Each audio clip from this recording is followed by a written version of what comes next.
Primeramente quiero presentarles a la doctora Macarena Gálvez Herrera. Ella es doctora en psicología con experiencia profesional clínica, docente e investigadora en el ámbito de la psicología clínica y de la salud, y también salud laboral en diversas entidades, tanto públicas como privadas. Ella es autora de múltiples publicaciones, tanto en libros, capítulos de libros y artículos. Es especialista en el cuidado y soporte a profesionales sanitarios. En la actualidad es la responsable del área de psicología y cuidados emocionales del proyecto de humanización de los cuidados intensivos, dirigiéndose en la atención de los factores emocionales de pacientes, familias y profesionales en el contexto de cuidados críticos en España. Macarena, bienvenida. También quiero presentarles a la doctora Olga Esther Infante. Ella es licenciada en psicología, especialista y máster en psicología de la salud, jefa de la disciplina de psicología de la Universidad de Ciencias Médicas de La Habana, secretaria del Grupo Nacional de Psicología del Ministerio de Salud Pública de Cuba, miembro de varias sociedades científicas nacionales e internacionales, actualmente es tesorera de la Junta de Gobierno de la Sociedad Cubana de Psicología de la Salud y miembro fundador y presidenta actual de la Asociación Latinoamericana de Psicología de la Salud, ALAPSA, y ha recibido varios reconocimientos por su trabajo profesional, científico y académico. Bueno, les habla una servidora. Yo soy Leticia Asensio, yo soy licenciada en psicología con una maestría en psicología experimental, una especialidad en psicología de la salud, un doctorado en ciencias sociales y administrativas, con experiencia en psiconcología y cuidados paliativos, adscrita actualmente al Servicio de Cuidados Paliativos del Instituto Nacional de Cancerología, docente en la Facultad de Psicología de la UNAM y Universidad Anáhuac, México, y pertenezco al Sistema Nacional de Investigadores de CONACYT. Actualmente soy la presidenta de la Red Latinoamericana de Psiconcología y conductora del programa Metamorfosis, Vida y Muerte. Quiero presentar también a la maestra en psicofisiología Rocío García Montiel. Ella es egresada de la UNAM, maestra en terapia familiar y con una especialidad en terapia de pareja por el Instituto de la Familia AC. Cuenta con un diplomado en psicoterapia de niños y adolescentes por el Hospital Psiquiátrico Infantil Juan N. Navarro. Trabajó en un programa de prevención de conductas delictivas de la Secretaría de Gobernación. Tiene más de 25 años trabajando en el Hospital Infantil de México Federico Gómez y es docente en la Facultad de Medicina en la carrera de fisioterapia. Finalmente, estamos aquí con la presencia también de la doctora Sofía Sánchez. Ella tiene un doctorado en psicología con especialidad en neurociencias por la Universidad Nacional Autónoma de México. Se ha dedicado en los últimos 20 años a la atención e investigación relacionada con psicología clínica y de la salud. Es responsable del área de psicología del Departamento de Neurología y Psiquiatría del Instituto Nacional de Ciencias Médicas y Nutrición Salvador Subirán, profesora en diferentes instituciones como la Facultad de Psicología de la UNAM y la Universidad del Pedregal, impartiendo varias materias de psicología clínica e investigación, así como cursos de alta especialidad.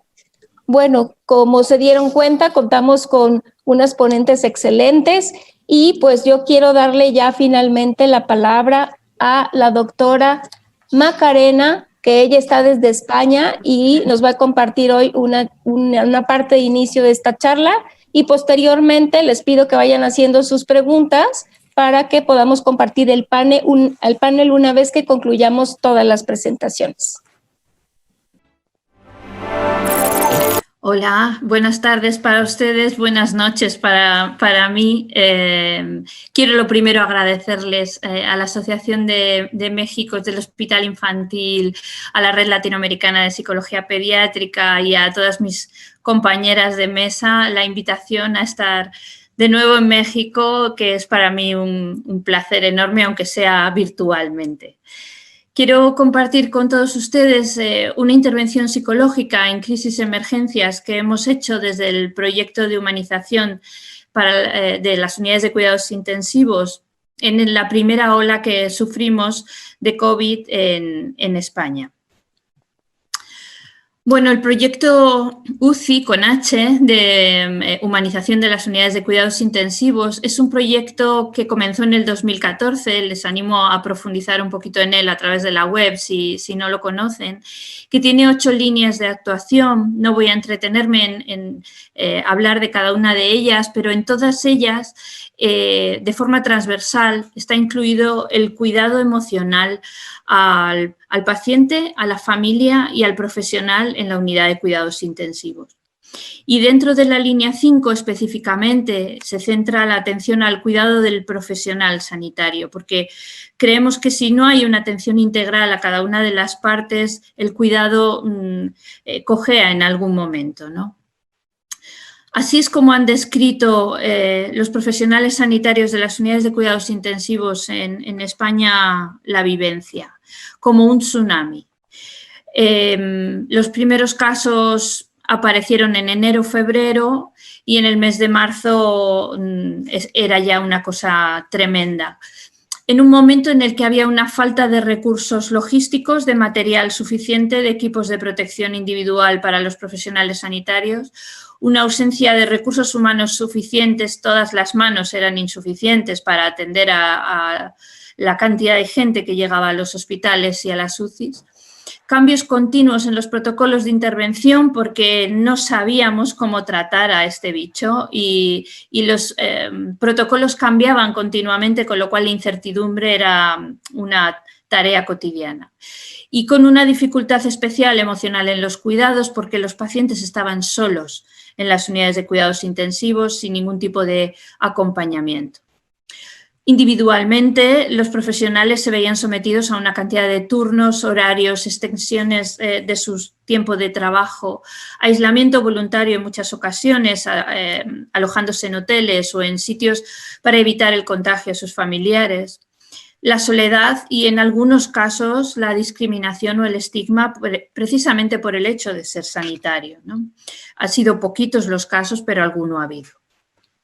Así que se ha trabajado con miedo. El profesional sanitario ha trabajado con el miedo de compañero de trabajo, al contagio propio, a tener que ausentarse del trabajo por una baja y dejar a los compañeros solos en esas tareas, a asumir un riesgo y unas decisiones muy complicadas en ocasiones. En las UCIs ha habido que hacer un triaje y en ocasiones había profesionales que decían que eso era medicina de guerra, ¿no? Porque no había respiradores o camas para todos. Al error, al daño, trabajando con un enemigo un poco desconocido en ese sentido de cómo abordarlo bien y con una sobrecarga emocional continuada en el tiempo. Pero a mí me parece muy importante señalar que todo esto no ocurre en un terreno virgen, sino en un terreno ya germinado por enormes riesgos psicosociales del trabajo. Los profesionales sanitarios se ven abocados. Yo creo que a nivel internacional los resultados que nos dice la investigación de desgaste profesional o burnout, de fatiga por compasión, de distrés moral, ya son altísimos en estos grupos profesionales, pues este tipo de circunstancias los han desbordado. No quiero entrar en esto, que algunas compañeras de mesa van a hablar más en profundidad, pero los porcentajes que la investigación ya empieza a dar, tanto en España como a nivel internacional, pues preocupan en cuanto a ansiedad, depresión y trastorno de estrés postraumático.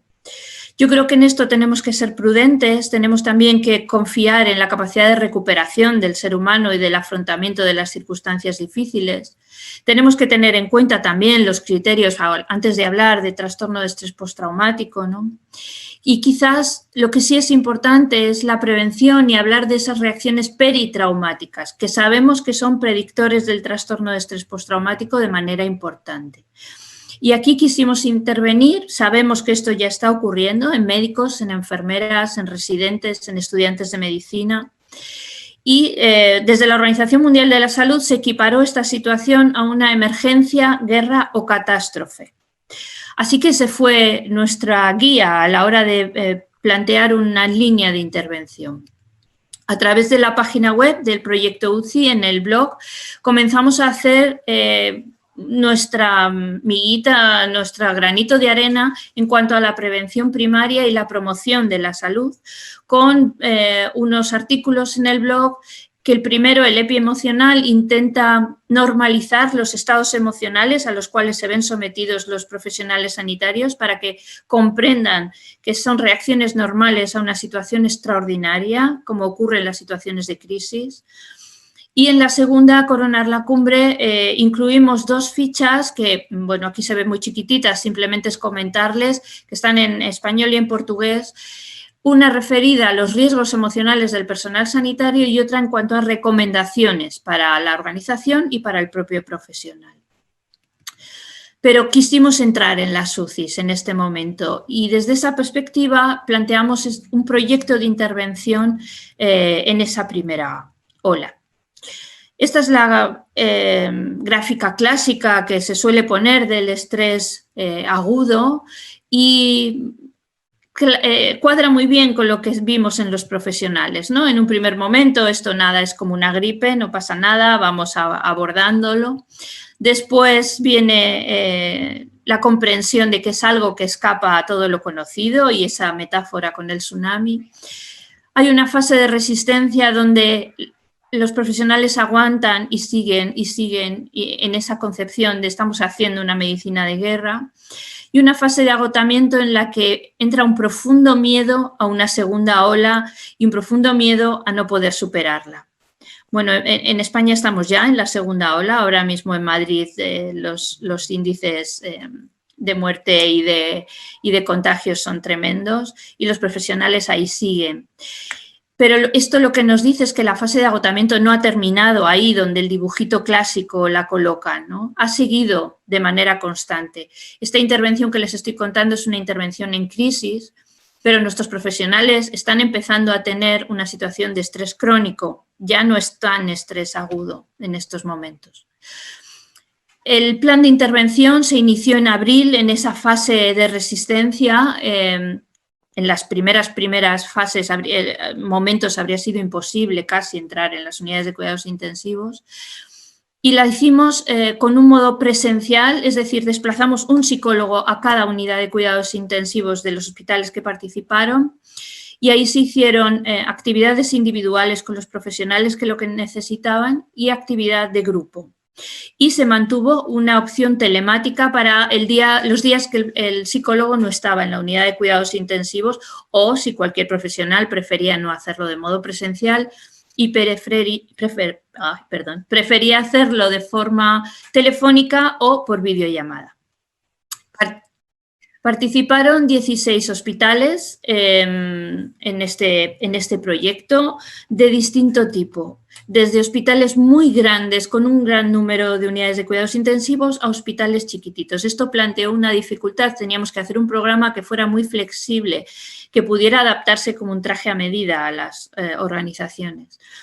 Y seleccionamos a 18 psicólogos, eran psicólogos clínicos y psicólogos sanitarios, pero todos tenían en común formación como expertos en psicología en crisis y emergencias. La selección la hizo el Colegio Oficial de la Psicología de las 3 comunidades autónomas que participaron, Madrid, Castilla-La Mancha y Cataluña. Y finalmente iba dirigido a los profesionales en primera línea, profesionales que estaban de baja y profesionales en aislamiento, porque el sentimiento de culpa en estos profesionales es importante.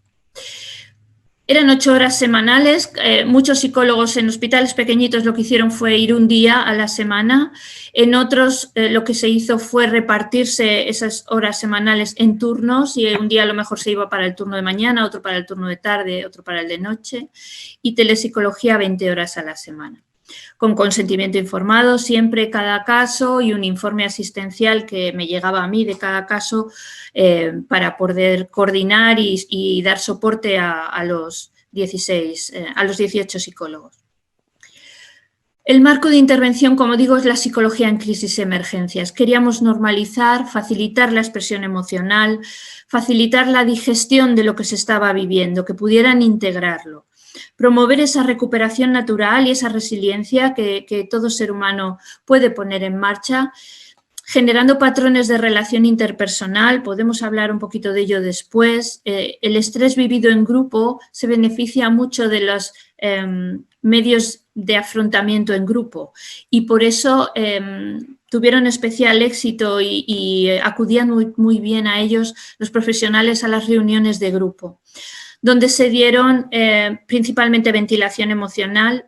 Se facilitaba el soporte interpares al estar juntos, la contención, la validación. El facilitador podía dar psicoeducación en determinado momento o facilitar la relajación y facilitar elementos de autocuidado. En total se hicieron 212 intervenciones de atención individual, más otras no estructuradas de pasillo, como decíamos, ¿no? Era intervención en urgencias y ahí pues no había ni consentimiento informado ni nada, sobre la marcha se hacía una intervención. Intervenciones telemáticas, 149, y se hicieron 192 sesiones grupales, en las que participaron 1.180 personas en esas intervenciones. Yo creo que si seguimos el modelo de Janov Bullman de la sacudida de creencias en situaciones traumáticas, comprendemos muy bien lo que allí se mostró en los grupos, ¿no? El daño en la seguridad y lo bueno o no que es el mundo, en la percepción del mundo. Nos decían cosas como esta: de nada nos sirven los aplausos. En España salían a las 8 de la tarde a aplaudir y esto creo que se ha hecho en más sitios, ¿no? Pero luego ves a la gente sin mascarilla, haciendo botellón, bebiendo en la calle. Y esto dolía mucho a los profesionales. Ruptura con la existencia de un sentido en lo que está ocurriendo. Se rompen los marcos de compresión, ¿no? Esta expresión, por ejemplo, era de un anestesista que estuvo ayudando en UCI y al volver al servicio sentía como que volvía a otro planeta. Los compañeros que se habían quedado en anestesia no comprendían la experiencia que ya llevaba sobre los hombros, ¿no? Y un daño a veces a la visión positiva de uno mismo, a la autoestima o a la autoeficacia, como ha pasado en muchos casos de personas que han estado de baja profesional, ya sea por COVID o como esta frase que nos decía una profesional porque tuvo que pedir una baja por salud mental porque no soportó la carga emocional, ¿no? Y tenía una culpa inmensa. Pero los grupos también han servido, y no quiero dejar esto de lado, para potenciar recursos positivos, para facilitar la cohesión grupal, para facilitar la satisfacción y el orgullo profesional por lo que se está haciendo, para facilitar actuaciones de agradecimiento entre los compañeros, la compasión dedicada a uno mismo, a los compañeros, a los familiares, a los pacientes, ¿no? Se pasó una escala de satisfacción que realizamos nosotros mismos, ad hoc. Todas las puntuaciones eran altas. En aspectos técnicos eran un poco bajitas porque nos decían que teníamos que haber llegado antes. El 100% de los responsables de las unidades de cuidados intensivos recomendaban la intervención y el 96,19% de los usuarios. Y alguna enfermera en la parte cualitativa nos decía esto: por primera vez alguien nos cuida y nos pregunta cómo estamos. Solo así se podrá curar, ¿no? Y cuidar del otro. Creo que es clave que tengamos claro que no son superhéroes, y esta expresión que se ha difundido mucho en las redes y a nivel de medios de comunicación, de los profesionales sanitarios como héroes, les dejan muy mal lugar para aceptar su vulnerabilidad, para poder manejarla y para poder regular lo que les pasa. Hay H, pero no de héroes, sino de humanos, ¿no? Y yo creo que todas las intervenciones al final, como objetivo final, tienen que tener la esperanza. No existe tsunami ni tormenta que no tenga un faro al que recurrir. Y la esperanza al final es como un faro, ¿no? Snyder, que es uno de los autores que más ha profundizado en este estado emocional, dice que es un estado positivo de motivación que nos permite encontrar caminos para conseguir metas, que nos da amplitud de miras para encontrar alternativas y la fuerza para recorrerlos. Ese es un poco, yo creo, el objetivo final de cualquier intervención con profesionales sanitarios en estas circunstancias, y es lo que hemos intentado. Muchísimas gracias y deseosa de oír a mis compañeras de mesa. Cualquier pregunta que quieran hacer, estoy a su disposición también. Es un placer compartir con ustedes en el 4º Encuentro Internacional de Psicología Pediátrica. En este caso, para comentar algunas ideas sobre la psicología en la atención al personal sanitario durante la COVID-19 desde una mirada latinoamericana.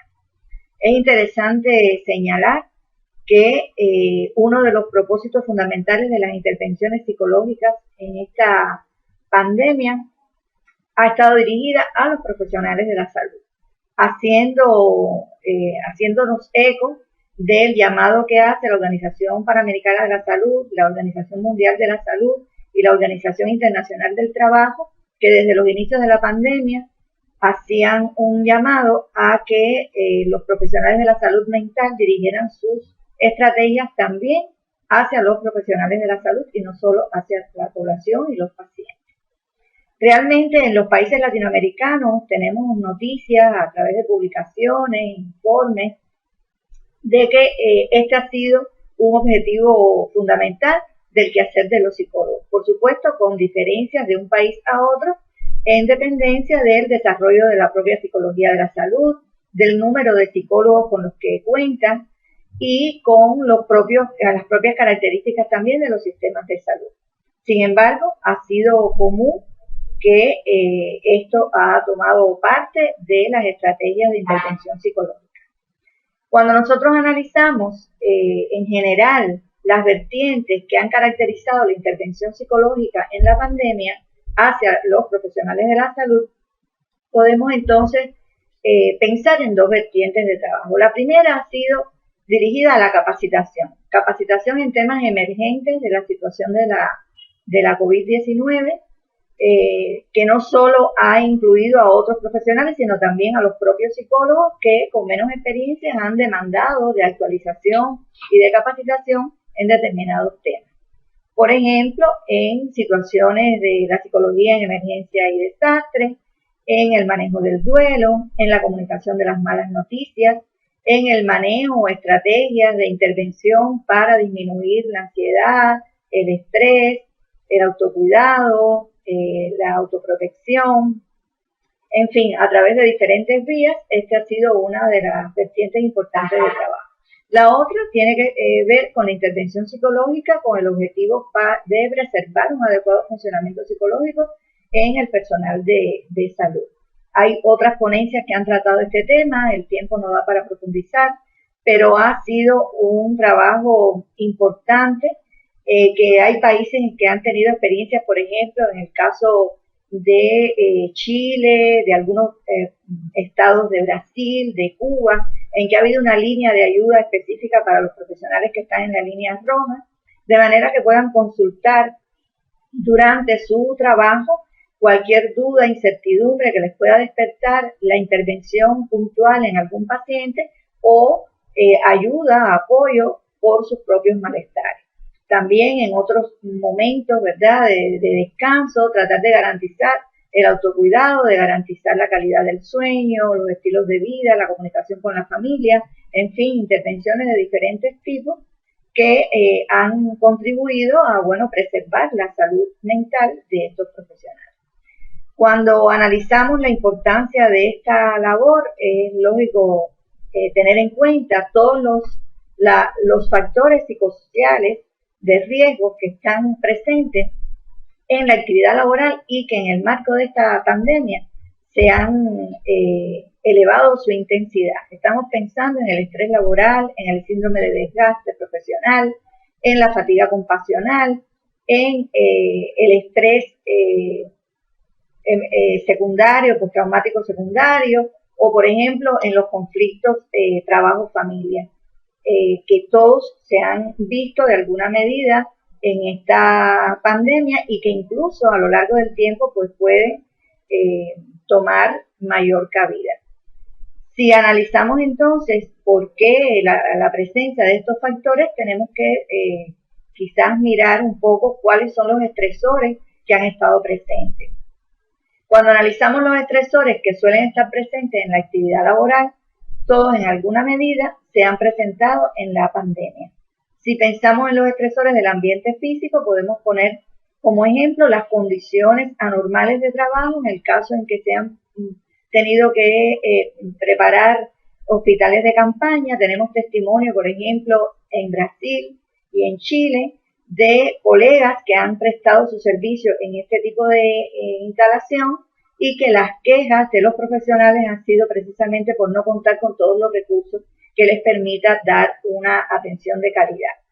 En los estresores de la tarea, se trata de una tarea de alta responsabilidad, de alto compromiso, que tiene una elevada expectativa de desempeño, no solo de autodesempeño, sino también las expectativas que tiene la población, que muchas veces es frustrado porque, bueno, se trata de una enfermedad nueva que poco se conoce, que se ensayan tratamientos sin poder garantizar su efectividad, protocolos de atención que generan mucha incertidumbre, mucha ansiedad, y que esto, por supuesto, se traduce en malestares psicosociales.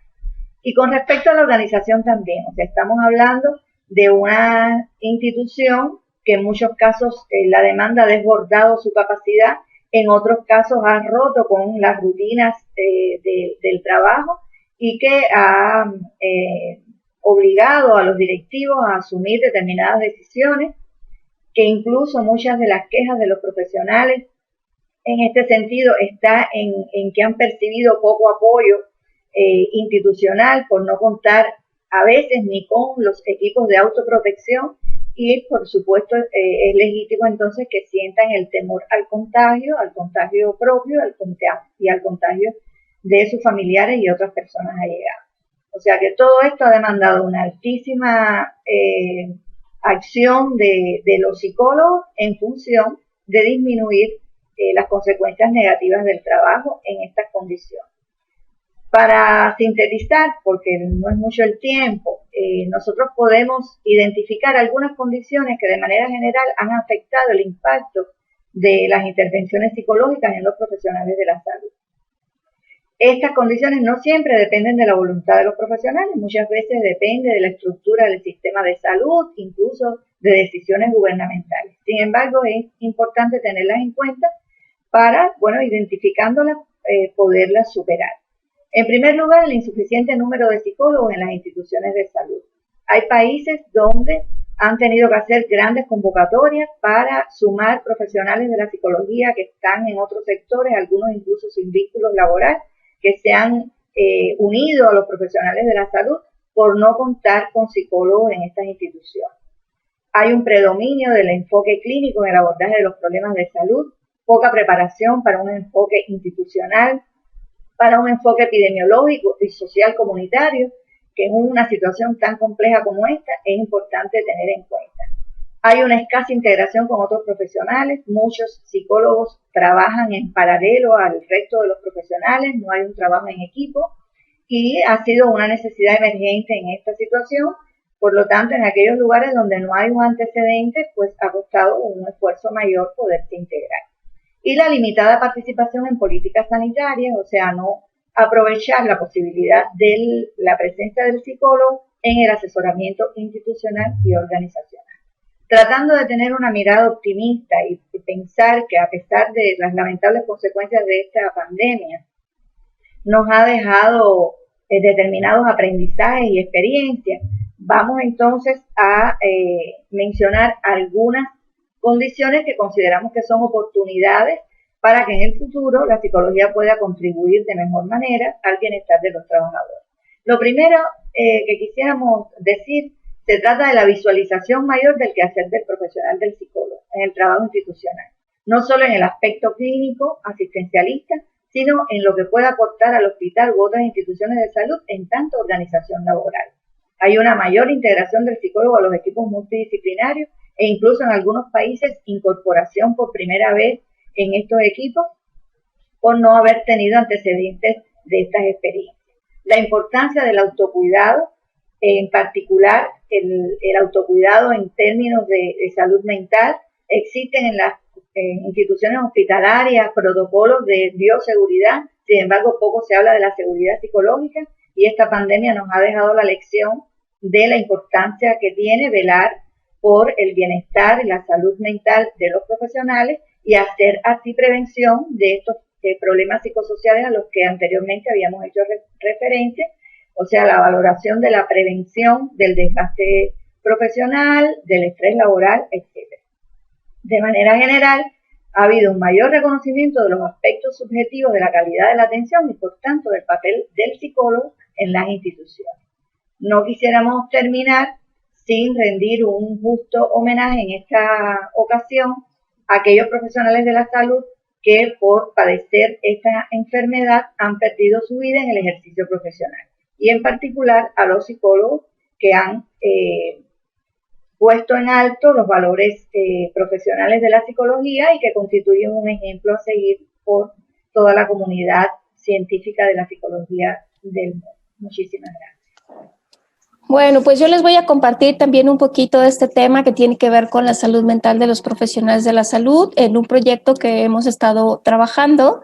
Y bueno, primeramente para dar un poquito más de contexto, el COVID-19 finalmente fue una situación imprevista que nos tomó todos por sorpresa y que eso pues ha generado como mucho impacto, mucha desorientación y mucha inquietud por saber qué tenemos que hacer.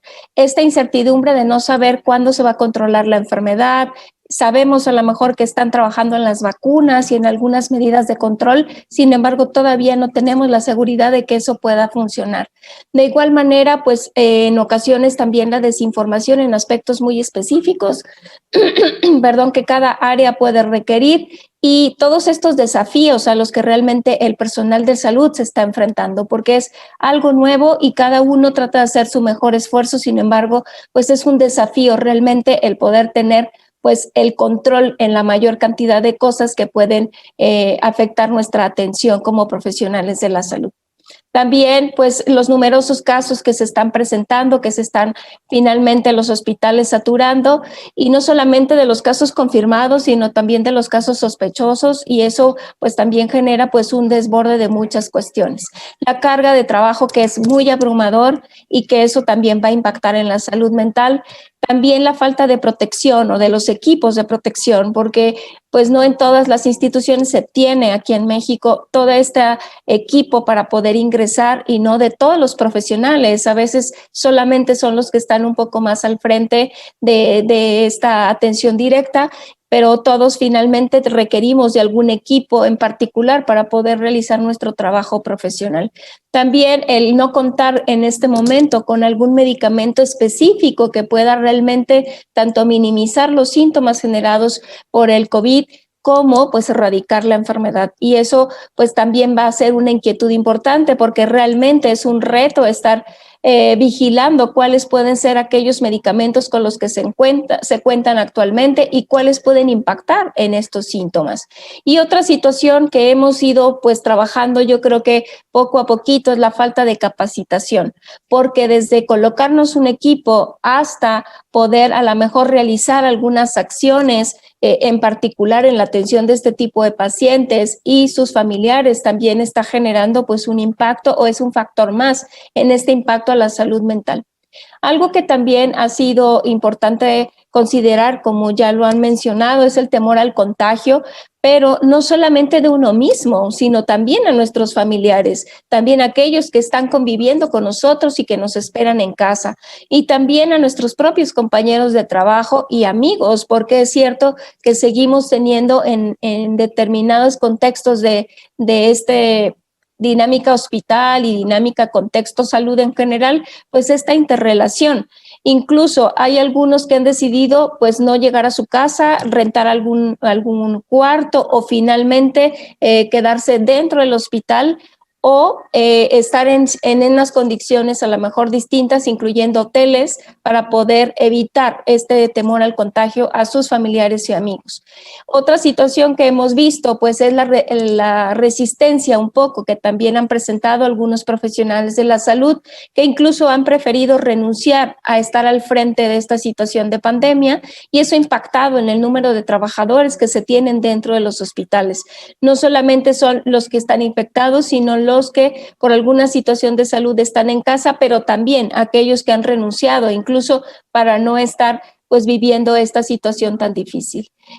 Algo que también de manera significativa en nuestra salud mental impacta es el número de muertes. En el contexto salud y principalmente los médicos están realmente capacitados, entrenados y formados para luchar contra la muerte. Y actualmente son muertes importantes, número importantes de muertes, y eso pues también impacta en esta situación de frustración y en esta situación importante de estar realmente haciendo una buena labor y no tenemos un buen resultado. Pues la sobrecarga de trabajo en los sistemas de salud, las cuestiones y las consideraciones que tienen que ver con esta cuestión ética, donde hay que decidir muchas veces qué paciente va a tener que entrar a una terapia intensiva o a recibir este apoyo a través de los ventiladores y qué paciente no está en las condiciones para poder recibir estos soportes. Eso también impacta de forma importante y lógicamente que no contamos a lo mejor con todos los recursos y todos los equipos que necesitamos para tener pues esta seguridad y este control. Y como les decía, pues este aislamiento que finalmente también puede provocarnos el no tener esos factores de protección como el apoyo de la familia, la escucha de una pareja, el distraerme con algunas otras actividades porque estoy solamente pues dedicado a estas cuestiones de la atención a pacientes con COVID. Algunos de los problemas que se han identificado a nivel internacional son primeramente ansiedad, miedo, ataques de pánico, síntomas de estrés postraumático, estigma importante y evitación del contacto. Aquí hemos tenido desafortunadamente en México a principios de la pandemia rechazo al propio personal de salud con agresiones directas por toda esta consideración de que estamos directamente trabajando con pacientes con esta enfermedad y pues es importante también apoyar en ese sentido y tomar medidas importantes de protección y seguridad personal. Y esto pues también tiene que ver con una serie de pérdidas importantes que está viviendo en general el personal de salud, desde ubicar qué es la pérdida de control que se está teniendo, a veces también la pérdida de la salud, la pérdida de un ser querido, porque también hemos identificado que familiares directos de los profesionales de la salud han fallecido y generan situaciones de culpa y pues todo lo que implica el aislamiento, la pérdida económica y toda esta cuestión que se van sumando y todos estos estresores impactan de manera muy significativa en la salud mental. Quiero compartirles que en México se creó un programa específicamente para la atención de los profesionales de la salud que se llama Cuidemos a quien nos cuida. Y este programa está dividido en 5 clínicas que es importante que yo les describa brevemente. Una que tiene que ver con la cuestión del consumo de sustancias y la atención, porque también se ha visto que se ha incrementado el consumo de alcohol y de tabaco en los profesionales de la salud y algunas otras drogas. También tenemos la clínica de ansiedad, depresión y somatización que tengo el gusto de encabezar con la doctora Dulce Díaz también para poder brindar este soporte. Una clínica más es la de burnout y desgaste estrés postraumático y fatiga por compasión, que también brinda este tipo de soporte, tanto de manera individual como de manera grupal, brindando algunas técnicas de mindfulness y una clínica más que tiene que ver con atención en crisis, ideación suicida y urgencia, donde ustedes están viendo en pantalla el número para poder realmente tener esa atención pronta, y una clínica que finalmente se abrió posteriormente justamente porque se identificó la necesidad de trabajar este proceso de duelo y final de vida, no solamente para acompañar a los pacientes, sino para amortiguar que un familiar cercano haya fallecido o un compañero cercano a nosotros haya fallecido, y todo eso requería una atención especializada.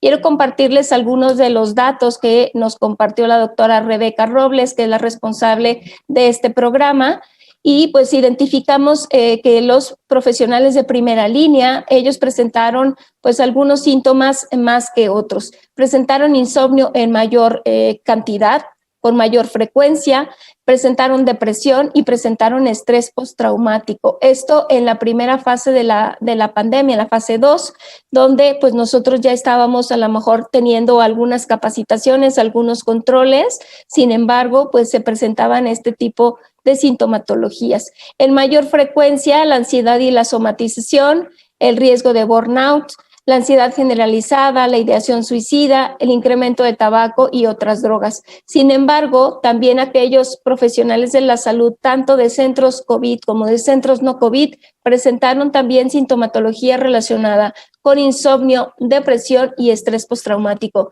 que son las 3 patologías que más hemos identificado en esta fase. También hubo diferencias en género. Sabemos que hay cuestiones que tienen que ver con con este estigma de la diferencia entre hombres y mujeres, y quiero compartirles que, por ejemplo, en las mujeres se presentó más el insomnio, la depresión y el estrés postraumático, de la misma manera la ansiedad y la somatización, y veamos cómo, a diferencia de los varones, ellos presentaron más abuso de sustancias, primeramente alcohol, después el incremento del tabaco y el uso de algunas otras drogas. Entonces aquí vemos una diferencia probablemente en este comportamiento social, que los varones tienen limitaciones culturales, sobre todo en nuestro país, para poder externar sus necesidades y sus emociones. Sin embargo, hacen uso de este consumo de sustancias. Y eso es algo relevante para nosotros para poder saber cómo vamos a actuar y qué es lo que podemos brindar. También se hizo una clasificación de acuerdo a que si el profesional de la salud era estudiante, residente, era médico especialista o pertenecía a algún área de apoyo importante como enfermería, psicología, trabajo social y personal paramédico. Lo que encontramos aquí primeramente es que los especialistas, los médicos especialistas, están generando niveles importantes de insomnio de igual manera, y los estudiantes presentaban depresión, aun cuando en algunas universidades no permitieron que los estudiantes ingresaran a los hospitales, pero sí hubo otras instituciones que sí lo permitieron y también estaban brindando el soporte de manera activa, incluso en los registros y control de primeros síntomas relacionados con COVID. También lo que vemos aquí es la ansiedad y la somatización en salud por parte de los especialistas relacionados con la psicología, y vemos importante psicopatología en los profesionales paramédicos, que también tenemos que considerar en cuenta. Recordemos que no todos los profesionales de la salud solamente son médicos y enfermeras. Hay mucho más personal que tiene que ver aquí, incluso con los camilleros, con el personal de limpieza, con aquel personal que también está apoyando de la rehabilitación respiratoria, que también están involucrados en este contexto, incluso el personal de recepción que tiene que recibir a los pacientes, y todos ellos también están presentando importante psicopatología que tenemos que trabajar. Y entonces también es importante que nosotros podamos considerar algunos factores protectores para fortalecerlos y podamos amortiguar pues estas respuestas emocionales que estamos identificando. Una, generar que el personal de salud tome pausas breves en todas estas actividades que pueda realizar, esos pequeños respiros que decimos nosotros, para que ellos puedan amortiguar pues esta situación. También que en su tiempo libre lo inviertan en actividades que puedan ser placenteras, en actividades que se adapten a las nuevas condiciones de vida, y que eso favorezca también pues una situación tanto de relajación como de fortalecimiento de relaciones interpersonales, como de actividades realmente distractoras y de gusto que puedan también amortiguar pues esta situación de estrés. Favorecer el apoyo familiar, y que si no puede ser presencial, se haga mínimamente a través de las llamadas o a través de la conexión que podemos tener a través de la tecnología, para que eso pueda formar parte también de un amortiguador importante.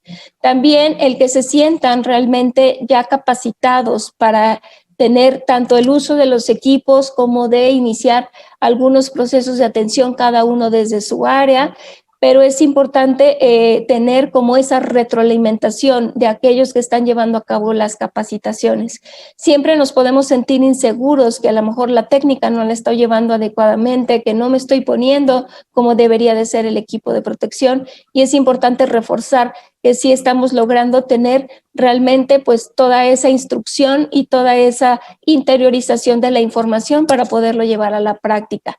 También es importante que el ambiente de trabajo pueda resultar ser benéfico, que nos pueda ayudar a tener este mejor amortiguamiento, que la comunicación sea lo más clara posible, tengamos sesiones de interacción entre preguntas y respuestas, y esto favorece más si son grupos pequeños, no grupos tan grandes, en los que realmente podamos estar cara a cara para poder amortiguar cualquiera de esas dudas que ellos puedan tener y tener acceso justamente a estas intervenciones de tipo psicológico que nos puedan ayudar a dar pues esta mejor apoyo directamente en las zonas en las que más se requieran.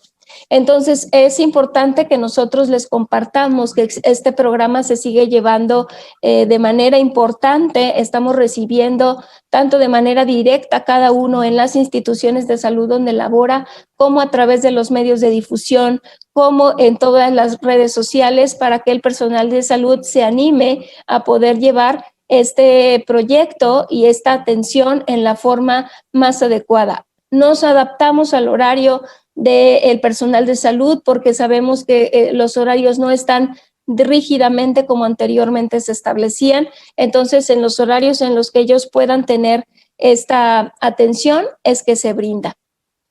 Y bueno, quisiera seguir comentándoles un poquito finalmente que esto es importante que nosotros podamos tomar en cuenta porque el personal de salud necesita saber que cuenta con ayuda. Muchos no se atreven a pedirla, muchos tienen ese periodo en el que dicen que ellos pueden salir adelante de estos cambios y de estos procesos. Sin embargo, sí es importante que nosotros reforcemos que ellos pueden tener esta apertura, que no por eso se les va a estigmatizar de que es personal, que no está logrando tener fortalezas, y es ahí justamente donde cambiaríamos esas palabras de héroes que nos comentaba la doctora Macarena, donde realmente ellos se sientan humanos, que ellos pueden tener esa sensación de desgaste, de tristeza, de angustia, y que es parte de lo que todos estamos viviendo, solo que en intensidades distintas y con estrategias distintas también para hacerle frente.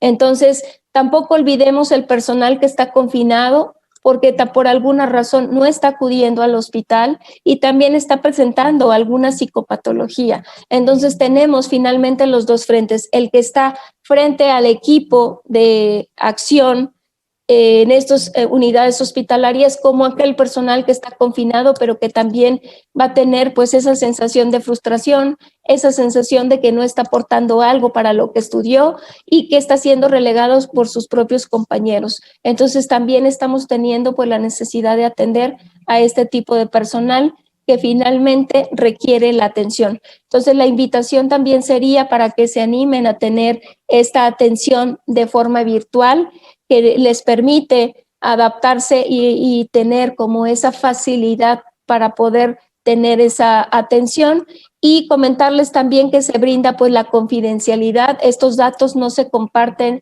con los directivos de las instituciones, no se entrega un reporte específico a alguien en particular, pero sí queremos pues tener la oportunidad de brindar este apoyo importante para poder dar esta atención a los profesionales de la salud.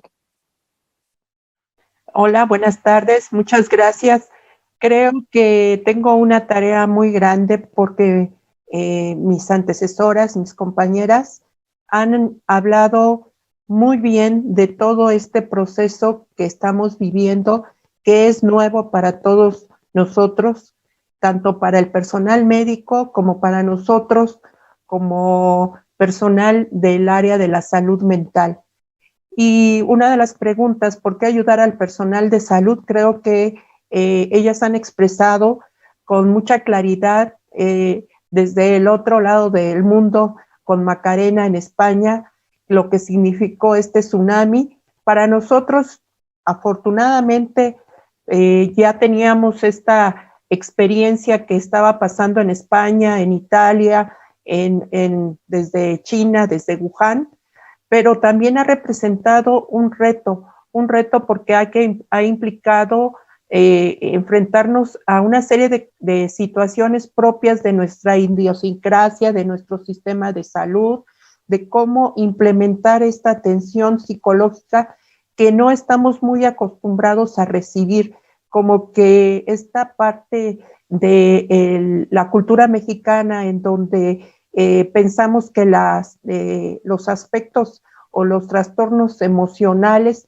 tienen que pasarse un poco como muy a la viva México, ¿no?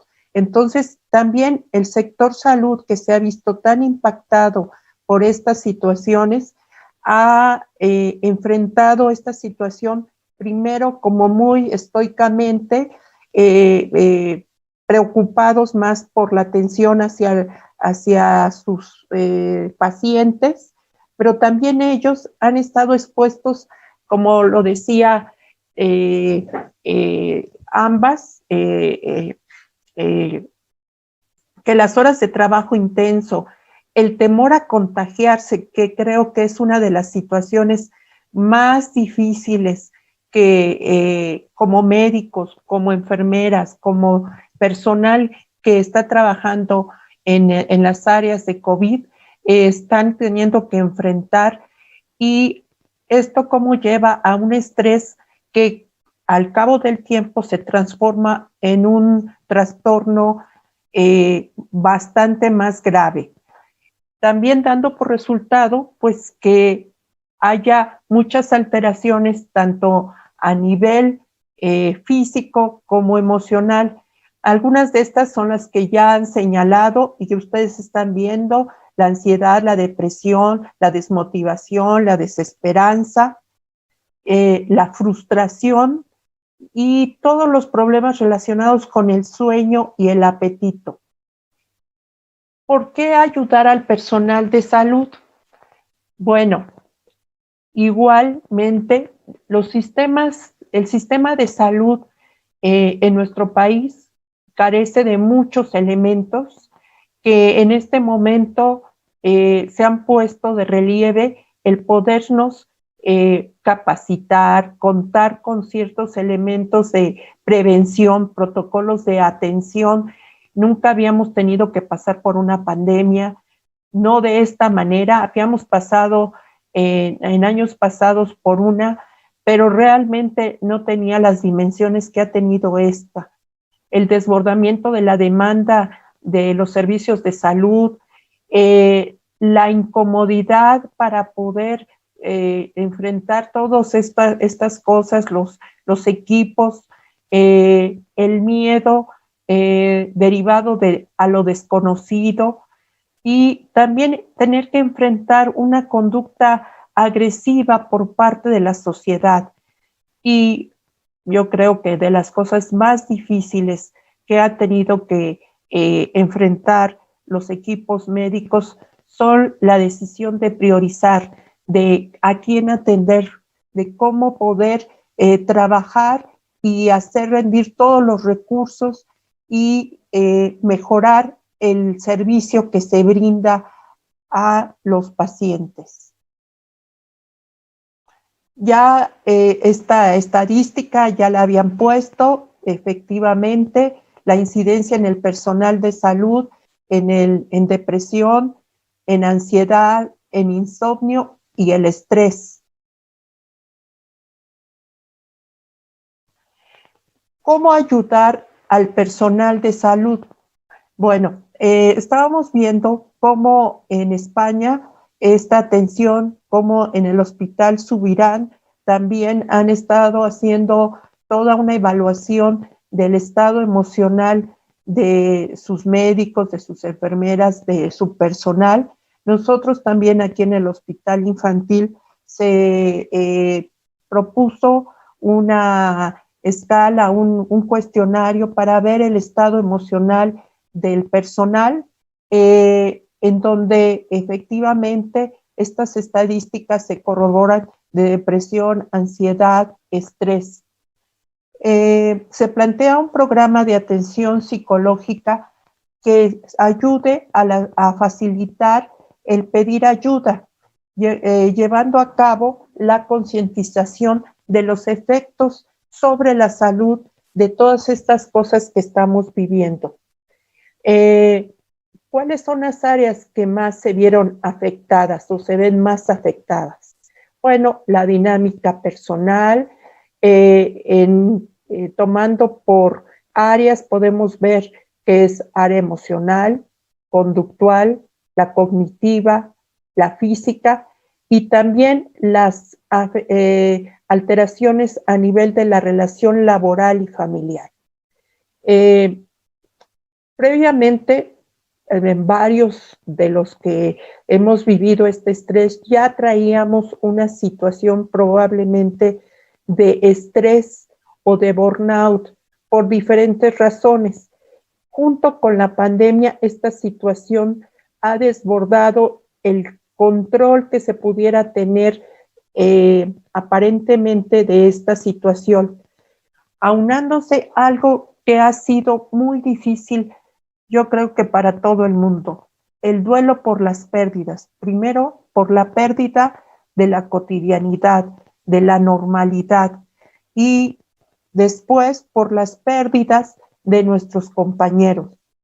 Eso es una de las situaciones que me ha tocado platicar más por vía telefónica con algunos compañeros, los médicos en sus grupos, junto con enfermeras, en donde hacen una red de apoyo a través de los diferentes hospitales, donde comentan, desgraciadamente, el fallecimiento de compañeras y compañeras médicos, enfermeras, personal que labora cercano a, ya sea administrativo, intendencia, que ha sido una de las cosas más difíciles para el personal de salud de poder enfrentar.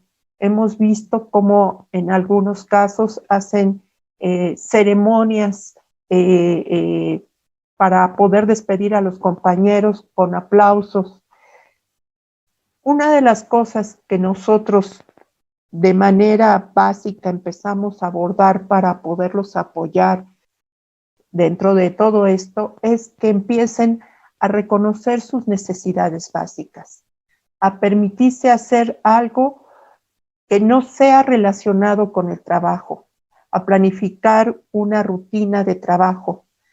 Este mantenimiento de contacto con los compañeros, yo creo que ha sido una de las redes de apoyo en las cuales varias de los hospitales que se han generado han sido soporte para poderse contener, autocontener ante esta situación.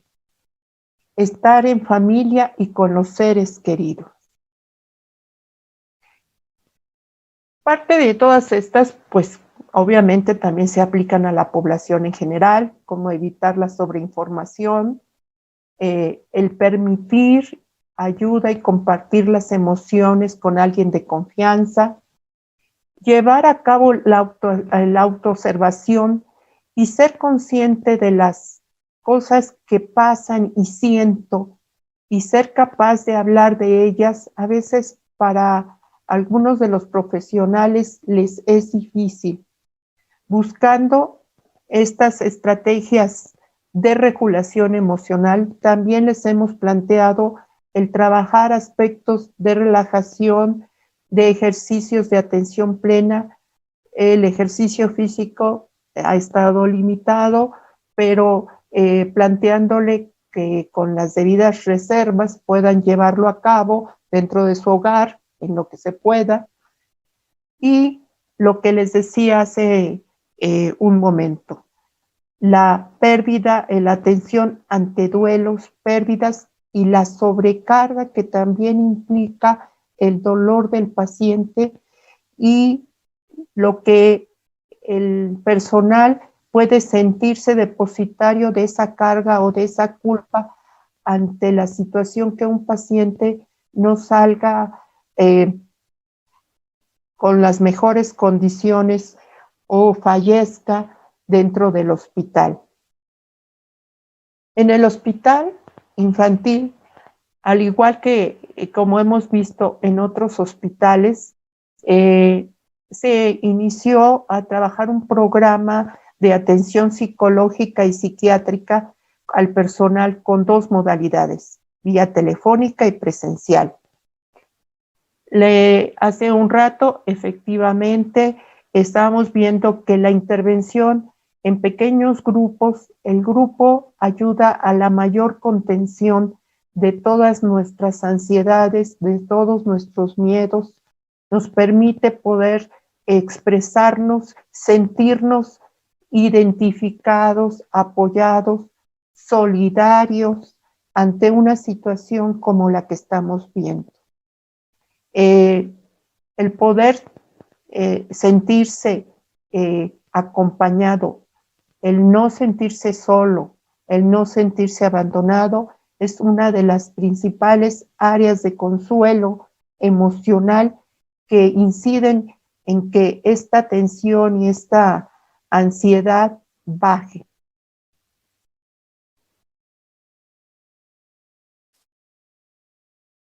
¿Cuándo ayudar al personal de salud? En todo momento. En todo momento hay que estar al pendiente de poder brindar este apoyo, de poder estar pendientes de situaciones que parecieran que no tienen una ayuda franca y directa y sin embargo significan ayuda. Es cuando un miembro del equipo está enfermándose quizá de otras cosas, cuando se siente mayormente irritado, cuando empieza a tener dificultades para poder llevar su tarea concreta y eficazmente, cuando la fatiga y este cansancio laboral y este estrés, aunque no sea reconocido, se observa, es cuando hay que brindar este apoyo. Afortunadamente, cuando se establece la confianza y este contacto con el personal médico o de enfermería o de intendencia o de otras áreas y tienen la oportunidad de que podamos trabajar y hablar de ellos, con ellos, de toda esta situación, nos dicen que esto les permite haber bajado este nivel de estrés y tener nuevamente esta capacidad de buscar estas alternativas de poder sobrellevar esta situación. Como veíamos en la ponencia inicial de Macarena, este nivel de estrés que está dándose a nivel de la salud pública, de todos los que trabajamos en salud pública, todavía no tiene fin. Esto se está siendo crónico, ya vamos a cumplir 1 año pronto y sabemos que el trabajo todavía va a ser más intenso probablemente para el regreso nuevamente a una nueva normalidad en donde va a estar presente todo el trabajo para recuperar o tratar de recuperar lo perdido o reorganizar nuevamente esta vida en común. Les pongo al final un trabajo que encontré sobre en la ciudad de Cuba, en la Academia de Ciencias de Cuba, que es la atención a distancia del personal de salud, el trabajo directo con pacientes afectados con COVID. Muchas gracias. ¿Qué tal? Antes que nada, muchísimas gracias a los organizadores por la invitación. Yo les quiero platicar un poco de la experiencia que nosotros tuvimos en nuestro hospital. Yo trabajo en el Instituto Nacional de Ciencias Médicas y Nutrición Salvador Subirán. Cuando inició todo esto de la pandemia, nuestro instituto y otra de las instituciones fueron de las primeras que se reconvirtieron en la Ciudad de México a plenamente hospitales COVID. Y en ese momento nos empezaron a pedir apoyo psicoterapéutico grupal en diferentes áreas. Lo que decidimos, una compañera y yo, es hacer algunos grupos de manera presencial. En nuestra institución hicimos muchísimas otras cosas. No me quiero detener creamos una brigada de salud mental conformada por psiquiatras, psicólogos. No me quiero detener a hablar como de todas las estrategias, sino yo les quiero platicar de una de las estrategias que fue justo los grupos de atención que dimos, porque creo que da mucha riqueza entender las experiencias grupales, individuales, ¿no? En estos grupos lo que nosotros tratamos de hacer es, primero nos dábamos cuenta que los médicos especialmente se resistían mucho a hablar inicialmente como de las cuestiones emocionales. Entonces empezábamos siempre, no íbamos directo a cómo estás, cómo te sientes, sino les preguntábamos, bueno, ¿y cómo está su cuerpo? ¿No? La doctora Natasha Alcocer y yo fuimos a dar estos grupos. Ya después les empezamos a preguntar cómo te has sentido y también empezábamos a evocar, qué te hace falta y qué te ha servido para empezar también a evocar estrategias que les pudieran ser útiles a todos. Estos grupos tenían la finalidad de proporcionar un espacio de expresión de emociones y pensamientos experimentados relacionados justo con el cuidado de pacientes con COVID-19. Después se les proporcionaban estrategias de manejo de estrés y, como les comenté, se ayudó a que ellos mismos evocaran estrategias propias que le han sido útiles.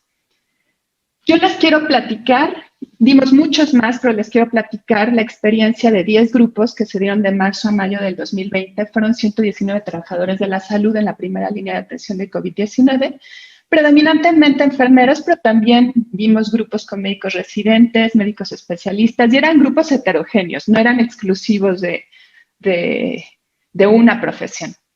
Y lo que les quiero platicar es que de todo esto que nos hablaban, lo que hicimos fue hacer un análisis cualitativo y creamos estas categorías a través del análisis cualitativo, de cuáles fueron las cosas que se ventilaron dentro del grupo. ¿Qué es lo que encontramos? Estos grandes grupos, aspectos relacionados con el trabajador, con el equipo de protección, impacto emocional asociado con la condición de los pacientes, cambio en la manera cotidiana de trabajar, cambio en el tipo de relación con los pacientes y los familiares de los pacientes, interacción con sus compañeros de trabajo, jefes, aspectos relacionados con las características de la pandemia, temas relacionados con la familia y, como les comenté, las estrategias que les fueron útiles. No vamos a leer todos, pero yo les quería presentar algunas cosas aquí. Por ejemplo, los aspectos relacionados con el trabajador de la salud. ¿Cuáles fueron los temas que surgieron? Síntomas físicos.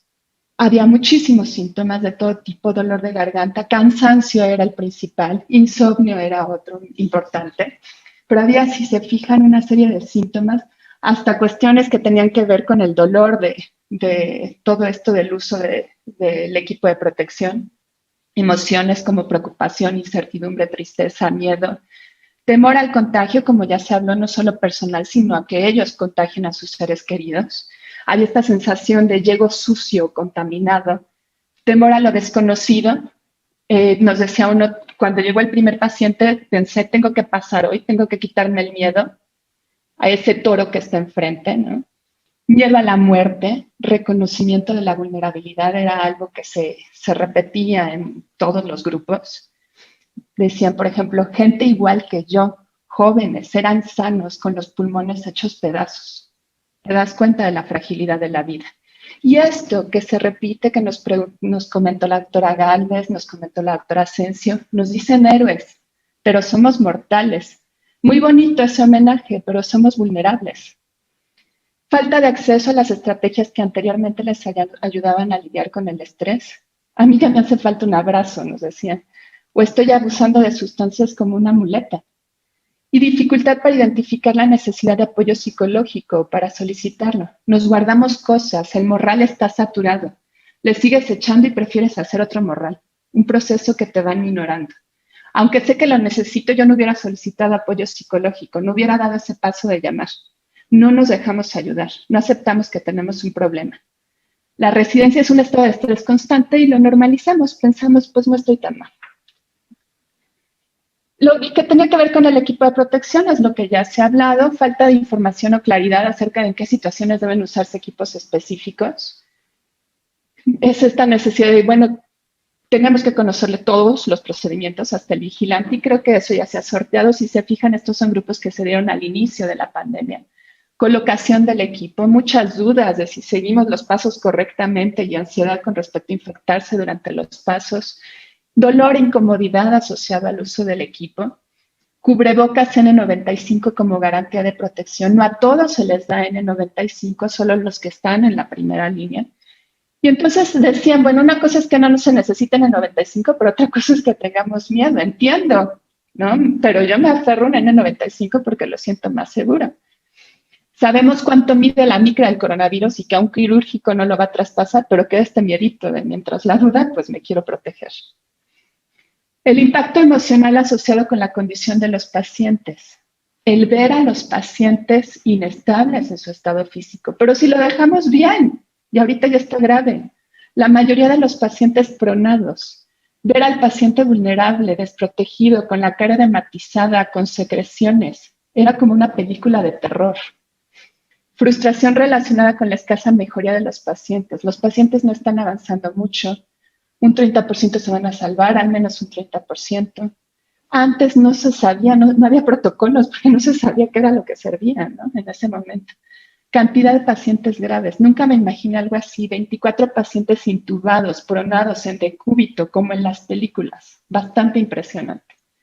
Y emociones asociadas a conductas de poco autocuidado por parte del paciente. También les enojaba ver que de repente había pacientes internados que se querían ir de alta voluntaria o deambulando en el piso sin cubrebocas. Cambia la manera cotidiana de trabajar. Aumento en la carga de trabajo. La carga de trabajo es altísima. Recibir 14 pacientes pronados, algunos con delirium. Se han hecho turnos de 11 horas. Mucho esfuerzo físico. La idea de que no se está pudiendo lograr la suficiente calidad de la atención, tanto por la carga de trabajo como por las limitaciones que impone el equipo. Sensación de que no estás haciendo las cosas bien. Impotencia. Si no hubiera estas condiciones, ¿este paciente estaría vivo? ¿Pude haber hecho las cosas diferentes? Y sentimiento de culpabilidad. ¿Vas a estar atendiendo a los pacientes o acompañando a los que se van a morir? Incertidumbre diaria acerca de en qué área les va a tocar su turno. O sea, ya no quiero llegar porque no sé a dónde me van a mandar. Falta de protocolos y reconocimiento de que los mismos jefes están trabajando desde una posición nueva. No había protocolo, no sabíamos qué iba a pasar. Falta de estándares para algo nuevo y desconocido. E idea de que no se está pudiendo hacer nada por los pacientes. Algo tan incierto, no solo para ellos, sino para nosotros. Ni siquiera nosotros entendemos. Súper triste no poder hacer nada, hacer lo que podamos con lo que tenemos. Y este cambio también en la relación con los pacientes y con los familiares de los pacientes. Uno, la reacción emocional ante el estado emocional de los pacientes. Nos decían, estamos ante una nueva relación médico-paciente, algo que no sabíamos. Ellos tienen un perfil emocional diferente. En un momento están bien y al segundo después se saben con COVID, piensan que se van a morir y ni siquiera como con los pacientes con cáncer, que al menos alcanzan a tener una esperanza. Frustración de que no tienen información de los pacientes, que no pueden estar en contacto con los familiares. Familia que se separa, traumático, pacientes solos, ningún familiar está con ellos. Ellos son los receptores de la información y angustia que el paciente quiere transmitir a sus familiares. Ante esto, algunos se relacionan mucho con los pacientes y otros usan estrategias como para tomar distancia. Si te encariñas, después es más difícil la intubación. Como que cuesta más si ya sabes de la persona. Entonces, mejor yo no quiero saber. Preocupación acerca del bienestar del paciente y sus familiares. Ya falleció, su familia nunca lo vio, lo velaron, les dieron las cenizas y piensan que no son de él. Veo morir a los pacientes y me duele mucho. Familiares que agreden, familiares groseros nos dicen, ¿por qué lo tienen aquí? Lo van a contagiar, si se enferma es su culpa. Gente que nos llora, que nos grita, que se pelean, te amenazan, difaman tu nombre en las redes sociales. Hacemos lo mejor que podemos. Y emociones asociadas con la necesidad de rechazar atención médica. Enojo, impotencia, mandarlos a otros lugares cuando ya no se podía aceptar a más pacientes porque estaban llenos los hospitales. ¿Qué va a pasar con ellos? Tristeza, te ruegan en el triage. Otro tema es la interacción con sus compañeros de trabajo jefes. Todo este estrés los volvió intolerantes y con miedo a los errores de los demás. Estamos susceptibles. temor de que mis compañeros no lo hagan bien, porque si uno se equivoca, se pasan a fregar todos. Cualquier errorcito lo magnificamos. Siento que les estorbas a tus compañeros. Necesidad de manejar las emociones personales y las de sus compañeros. Tanto estrés ha hecho que el ambiente se vuelva más hostil. Compañera llorando y no la pone a abrazar, ¿no? Uno se siente perrito asustado, acorralado, que no le queda más que soltar la mordida. Necesidad de que los jefes directos vivan lo que el personal está viviendo, que también le entren, para que eso influya también en la toma de decisiones. Los jefes no se meten, están afuera con su tablita revisando. Exacerbación de divisiones previas a la pandemia. Si hay reconocimientos o apoyos que sean parejos, que no se dividan en paramédicos o para enfermeras. Y enojo relacionado con los compañeros que se fueron o los que están, pero no quieren hacer su trabajo. Coraje cuando vi que nuestros compañeros se tuvieron que ir porque no se cuidan. Son manos que necesitamos. Y muchos de los que se fueron estaban enfermos. Y la pregunta es, ¿qué van a hacer con ellos? ¿Va a haber un programa de seguimiento de salud de la gente que se fue? ¿O qué va a pasar con ellos? Y aspectos relacionados con las características de la pandemia. Surgía mucho esta idea de que va a llegar un punto en que van a ser rebasados a nivel personal o individual. Todo el tiempo pensando, ¿cómo va a estar mañana? Un día esto se va a rebasar. Es un proceso que nos va minorando y la realidad nos está rebasando. Exposición a la información acerca del virus. Hay quienes prefieren no escuchar noticias y quienes escuchan o tienen que estar leyendo se sienten sobrecargados de información que sale todo el tiempo o lo viven como una estrategia. Y reconocimiento de que la información está cambiando y no hay respuestas definitivas. Y enojo, como ya habían comentado, con las personas que no están respetando las medidas de contención ante el coronavirus. Me llena de enojo ver las plazas con gente y niños. Frustración, no puede ser que estemos arriesgando la vida y ellos mismos no se cuidan. Si están diciendo que no podemos salir de casa, que no haya reuniones. Ellos tienen el espacio de hacer una actividad, yo aquí pagando las consecuencias de lo que están haciendo. Temas relacionados con la familia, como ya comentaba la doctora Asensio, tristeza, ansiedad relacionadas con estar lejos de los familiares, sentimientos de ser poco comprendidos a veces por miembros de la familia. Mi papá me dice que no me le acerque a mis hijos y me dice, ¿ya te lavaste la cara? ¿No? O me dicen, ya renuncia, regresa a la casa. Miedo a que los familiares se enfermen, ¿no? O a que a sus familiares no les den la atención que van a requerir. Tristeza o ansiedad relacionada con estar lejos de los familiares. Tengo tristeza de dejar a mis hijos, me genera mucha ansiedad que mi familia no esté aquí. Y bueno, como conclusión, atender COVID-19, especialmente en los momentos iniciales de la pandemia, que yo les hablé de estos momentos de marzo a mayo, generó mucho malestar emocional ligado a muchos temas y estos son los temas que revisamos. Es importante apoyar al personal a darle sentido a sus experiencias, poder desarrollar una narrativa significativa que les permita no culparse a sí mismo ni a los otros, puede ser útil para que no desarrollen problemas psicológicos posteriores y para mejorar la comunicación entre el equipo. Esta modalidad de grupo, como ya platicaron, permite compartir experiencias con otros, facilita la comunicación. Los miembros se identifican con lo expresado por los otros y aprenden nuevas estrategias y puntos de vista. Yo les quiero platicar de algunas estrategias, creo que dejé de compartir, ¿no? Perdón. De algunas estrategias que los participantes nos decían, por ejemplo, nos decían tratar de ver a los pacientes no como un paciente coronavirus, sino como un trato más humano. O el pensamiento de que se está haciendo algo importante, histórico, la aplicación del conocimiento científico. O aceptar la situación y asumir que sí, lo que sí está dentro del control y lo que no está dentro del control. Para muchos refugiarse en su fe fue importante. Recordar el gusto y orgullo de su profesión. Asumir liderazgo. Decían, cuando uno deja de ser el pilar de las cosas, se viene todo abajo.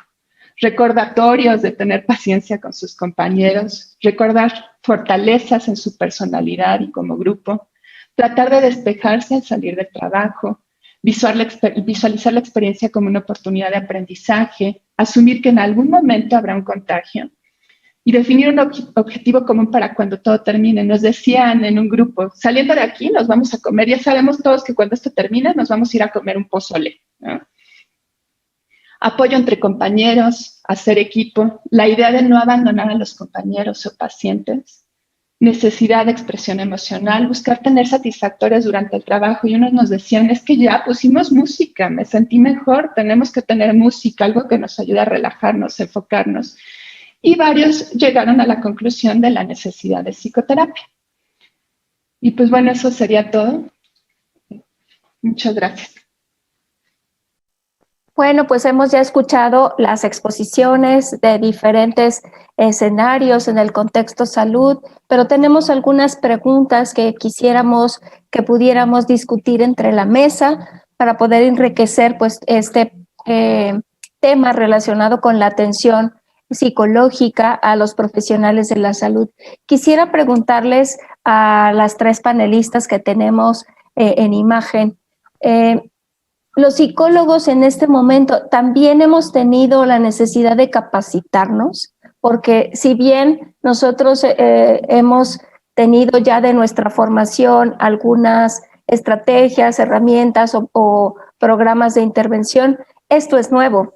Entonces, la pregunta sería, ¿ustedes han tenido que capacitarse? ¿Cómo hicieron esa capacitación? ¿Hacia dónde orientaron su capacitación? Pues para poder también brindar este soporte en estas circunstancias. No sé si alguna de ustedes quisiera compartirnos algo al respecto. Quisiera empezar por Macarena, si me lo permiten. Macarena, ¿tú has tenido que capacitarte también en estas circunstancias? ¿Nos puedes compartir un poco la cuestión en España?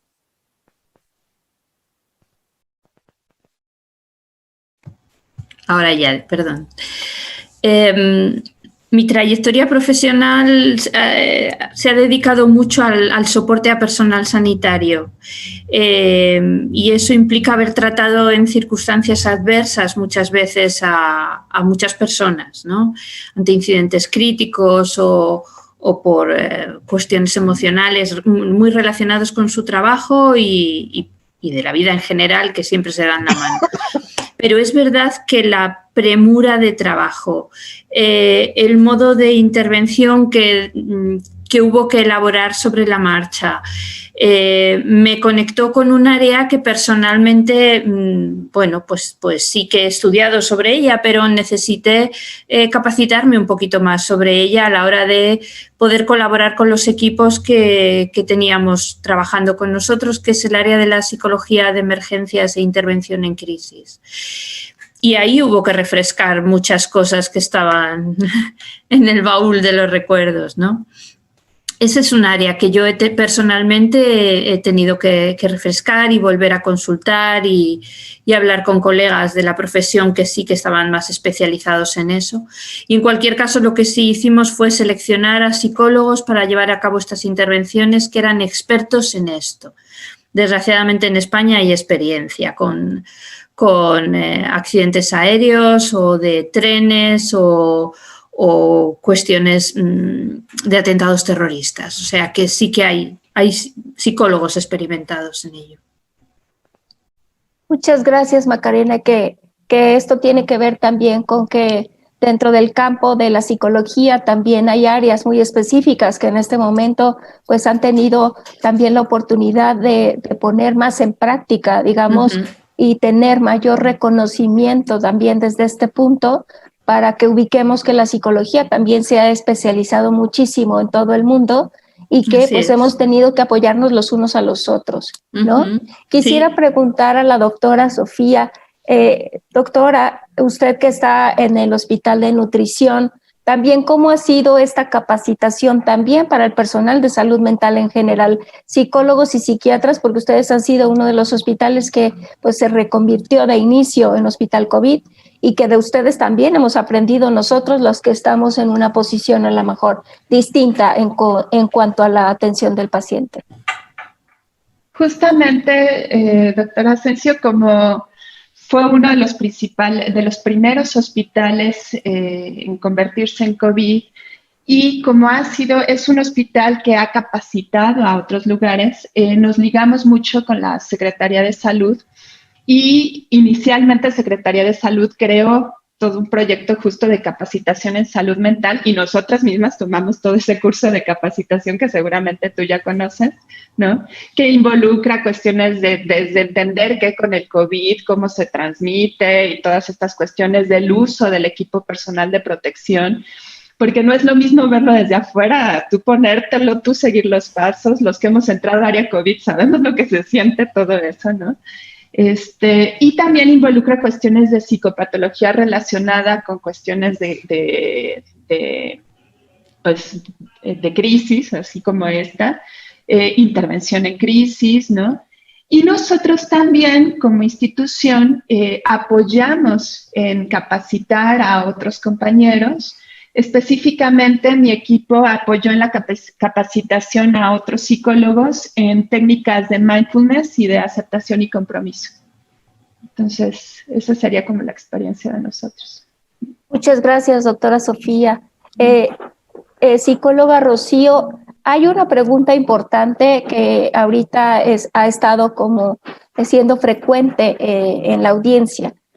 ¿Nos pudiera compartir un poquito más acerca de las técnicas que usted como psicóloga pudo implementar en el escenario de este hospital pediátrico para poder apoyar, amortiguar esta situación de estrés y de respuestas emocionales negativas en el personal de salud?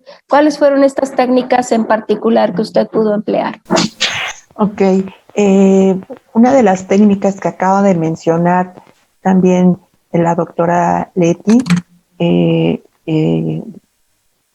es el trabajo con mindfulness y con la técnica de aceptación y compromiso. Una de las primeras cosas que nosotros entramos en pánico es parar nuestra respiración.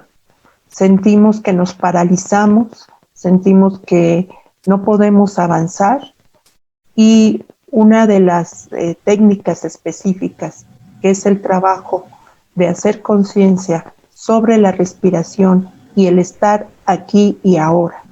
Otra de las técnicas es trabajar sobre todas estas técnicas cognitivas conductuales en donde tenemos que buscar el pensamiento catastrófico que a todos nos puede embargar en algún momento ante una situación de crisis como la que estamos viviendo. No es algo extraño. Hasta las personas más positivas, con mayores recursos, ha generado esta pandemia este miedo y esta serie de pensamientos en donde la incertidumbre, que es una de las situaciones más difíciles de manejar.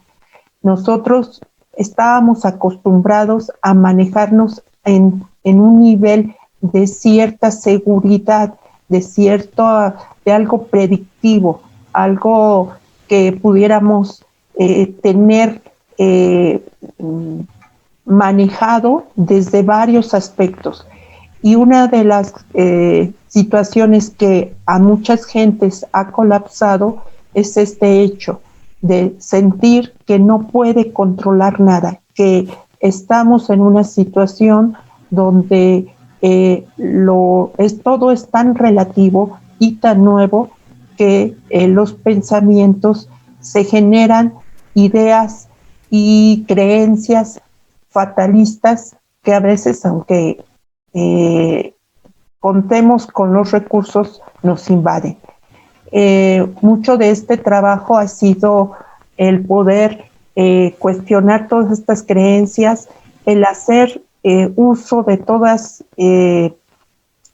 nuestros recursos. Un término que se ha trabajado con mayor énfasis en este momento con el personal es todos los aspectos resilientes, todo lo que sí tengo, todos los recursos con los que sí cuento. No voy a pensar en lo que no tengo, en lo que sí tengo, con lo que puedo enfrentar esta situación que me genera tanto miedo, tanta angustia. A pesar de saber, y más desde el aspecto de, de la medicina, que la vida y la muerte están juntas, nunca las habíamos visto tan cerca, ¿no? Y esta parte en donde el descubrimiento más bien dicho, el desconocimiento de cómo este virus se transmite de manera certera y tener todas las pruebas necesarias para el conocimiento de este virus, pues hace que a nivel también intelectual de los médicos que se manejan con estudios, con pruebas, con datos fidedignos, también haga que se sientan muy inseguros en su trabajo. Entonces es regresar a lo básico, a confiar en que las estrategias y lo que se está haciendo es lo más adecuado. Muchas gracias, doctora García.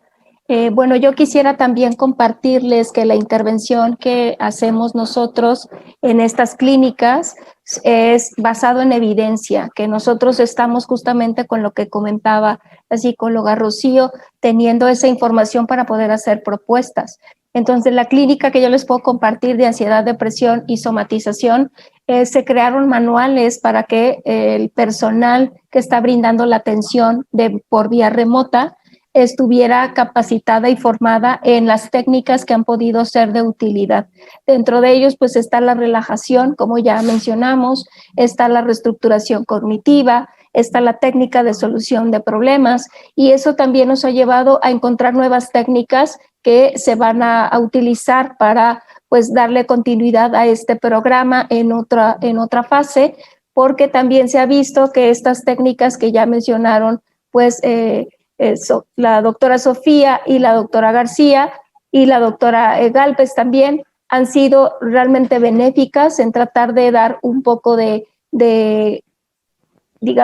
atención plena y de mindfulness. Han sido también técnicas que han resultado ser muy benéficas. Entonces han sido pues realmente un trabajo arduo que se ha tratado de hacer en todas las unidades hospitalarias por parte del personal de salud para poder proporcionar realmente un adecuado soporte, pero también basado en evidencia, no solamente en la experiencia clínica, sino en todo lo que ha resultado tener pues un impacto benéfico y una medición específica de esa efectividad de las técnicas. Algo que quisiera preguntarles también a la mesa es ¿cuáles pudieran ser desde su punto de vista esas emociones que el personal de salud no siempre identifica o se da la oportunidad de identificar, y cómo promover que pidan atención psicológica? Porque es cierto que el sistema, en particular el sistema médico, es muy reticente a pedir ayuda, porque eso se visualiza como una debilidad, eso se visualiza como no sirves para estar en el campo de batalla, y entonces muchos prefieren guardarse sus emociones que realmente darse la oportunidad de pedir ayuda. No sé si nos pudieran compartir un poquito de cuáles pueden ser esas estrategias o de qué manera podemos ir haciendo que el personal de salud realmente reconozca que no es una debilidad, sino una necesidad, y que eso puede fortalecer incluso su desempeño profesional en lugar de debilitarlo. ¿Alguna nos pudiera compartir algo al respecto? Yo creo, por lo que he escuchado, que es más fácil reconocer las somatizaciones en el personal médico, más que el dolor emocional. La somatización es más clara, es más evidente, puede tener un fundamento más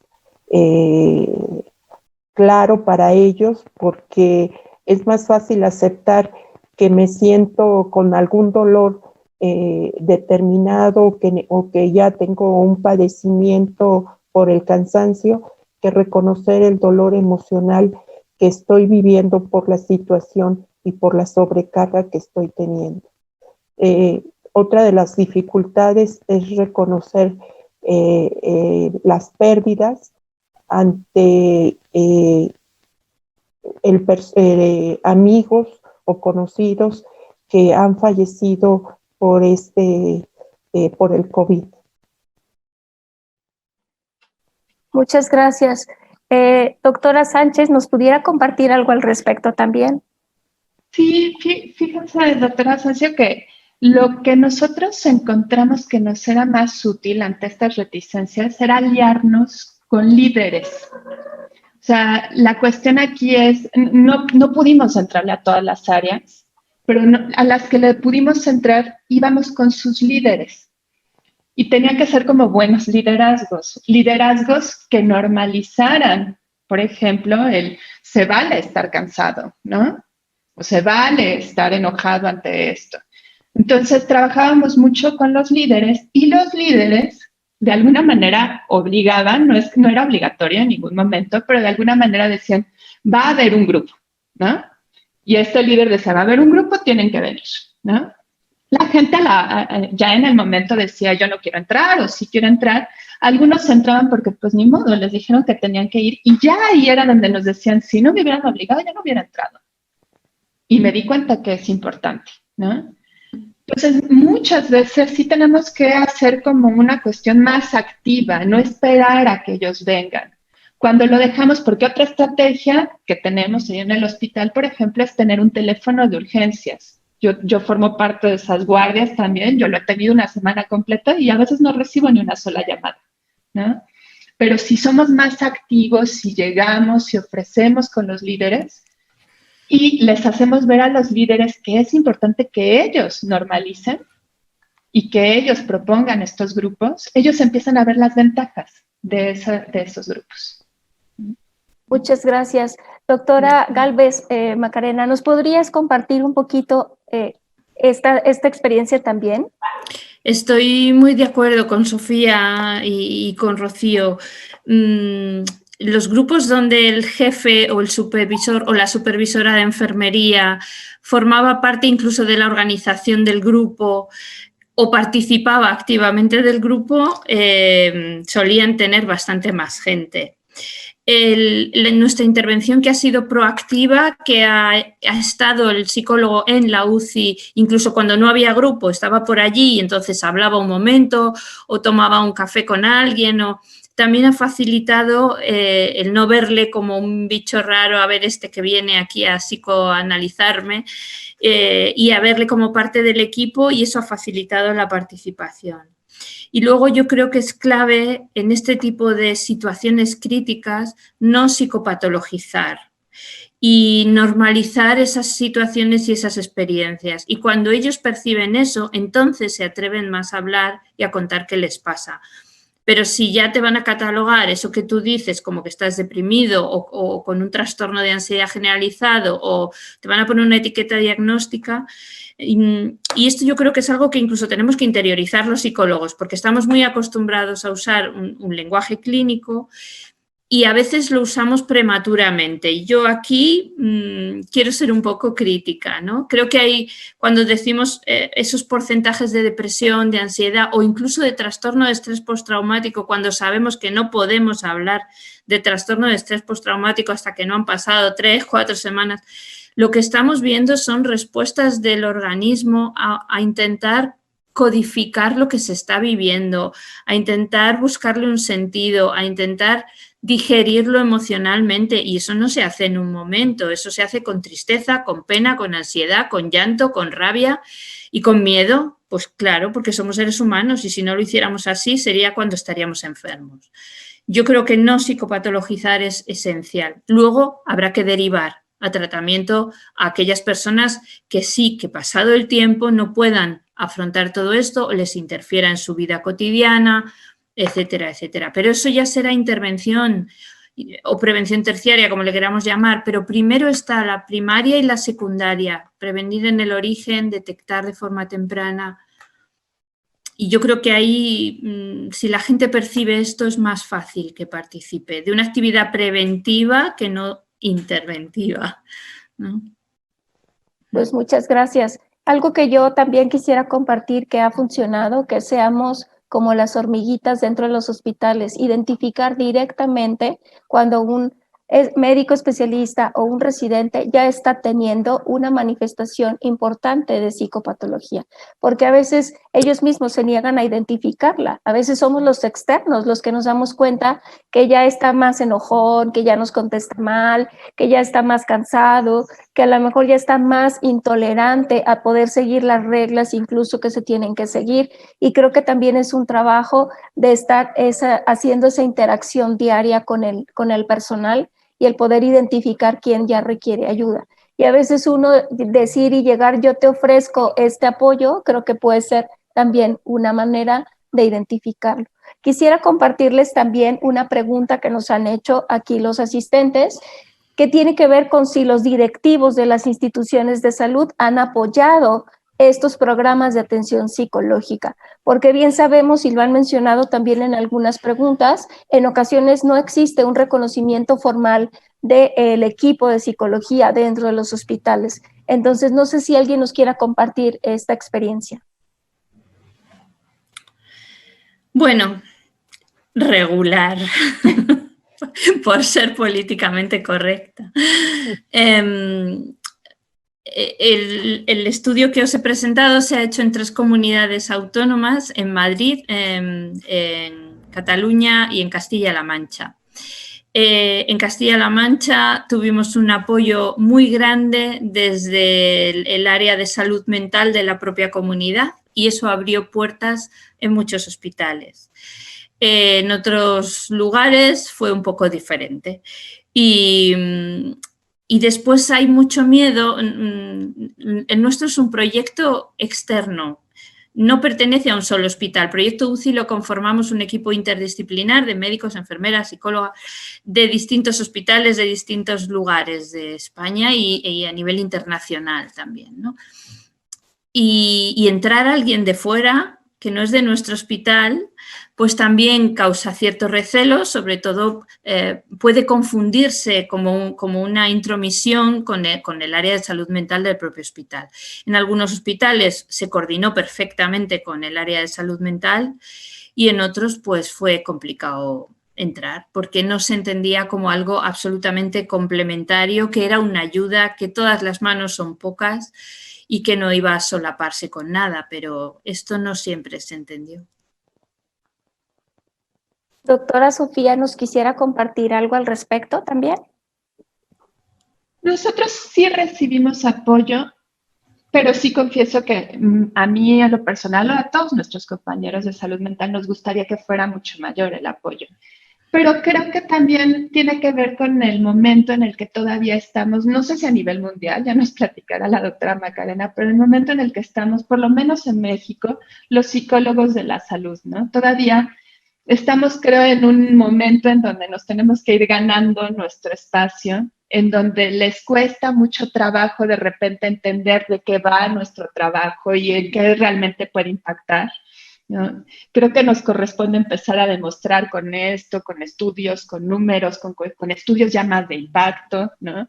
Porque sí, también que nos crean nada más de porque nosotros decimos, ¿no?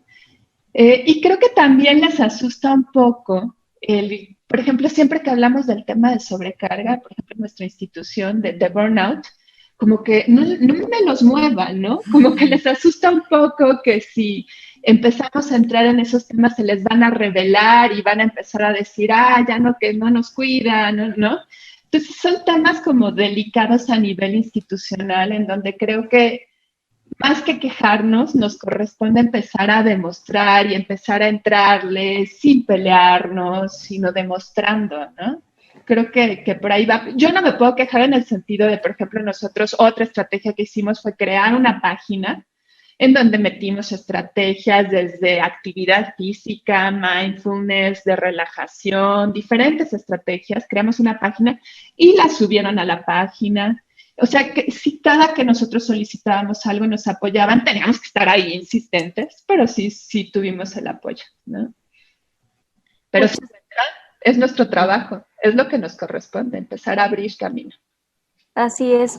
Muchas gracias, doctora Sofía. Doctora Rocío, ¿nos quiere compartir algo al respecto también? Pues igualmente, efectivamente, también hemos tenido que hacer camino dentro del hospital infantil.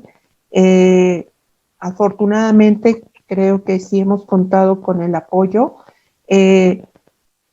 También hay reticencias en el sentido de no mover ciertas cosas que como que ya están dadas por hace mucho tiempo, ¿no? Entonces, la manera de pensar todavía de cómo se ve al psicólogo y cómo nuestra labor puede impactar y también ayudar a bajar costos también económicos, ¿no? Nuestra intervención también ayuda a que el personal pueda estar más capacitado y más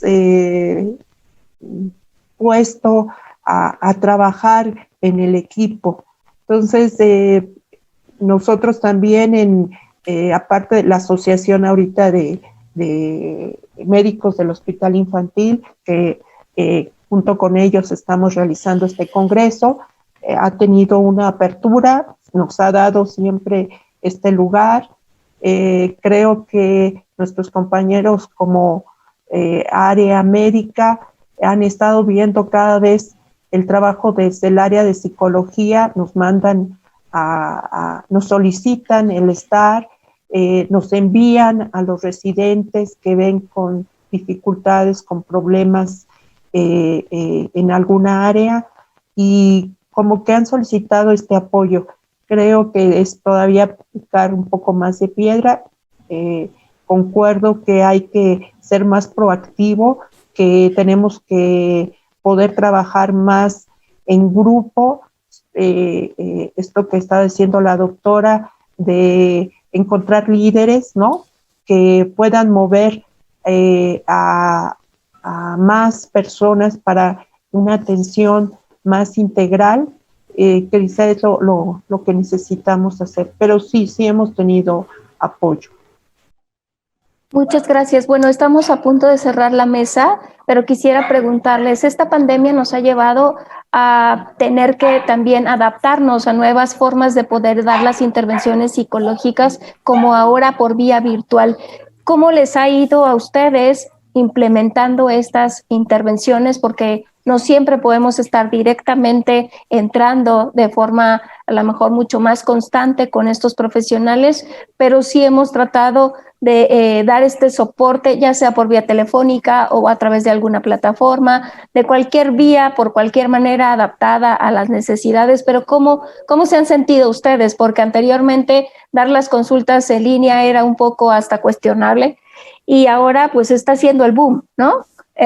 ¿Nos pudiera compartir, doctora Macarena, cómo le ha ido a usted con esta nueva modalidad de intervención psicológica? Bueno, yo, como soy un poco viejuna, me he tenido que adaptar, pero tengo que reconocer que personalmente me cuesta un poco. Valoro muchísimo las posibilidades que nos da y entonces hay que usarlo y hay que aprovecharlo. Pero creo que también los objetivos hay que adaptarlos, porque el vínculo terapéutico no se hace igual. No se hace un mismo vínculo terapéutico virtualmente que presencialmente. Entonces, con aquellas personas que ya previamente ha habido al menos un contacto, una sesión presencial, es bastante, desde mi punto de vista, bastante más fácil y técnicamente incluso, no solo... O sea, la persona va a conectar mucho mejor con lo que uno dice y uno va a recoger mucho mejor lo que la persona nos está contando. Pero si no, cuando no hay ese contacto, cuando se conoce a la persona virtualmente y tienes que trabajar en su psiquismo, en cómo piensa, en cómo siente, pero a través de lo que te cuenta, siempre es a través de lo que te cuenta. Te estás perdiendo el lenguaje no verbal, la postura, los silencios. Los silencios presencialmente son importantísimos. Los silencios virtualmente nos creemos que se ha colgado la llamada, ¿no? ¿Qué pasa? Que nos hemos quedado en silencio. Todo cambia. Entonces tenemos que cambiar también nosotros y los objetivos terapéuticos. Desde mi punto de vista, a veces un poco menos ambiciosos o a veces un poco diferentes, según el caso. Doctora Sánchez, ¿nos quiere compartir algo? He encontrado grandes ventajas y grandes barreras. Sí tiene que cambiar el encuadre.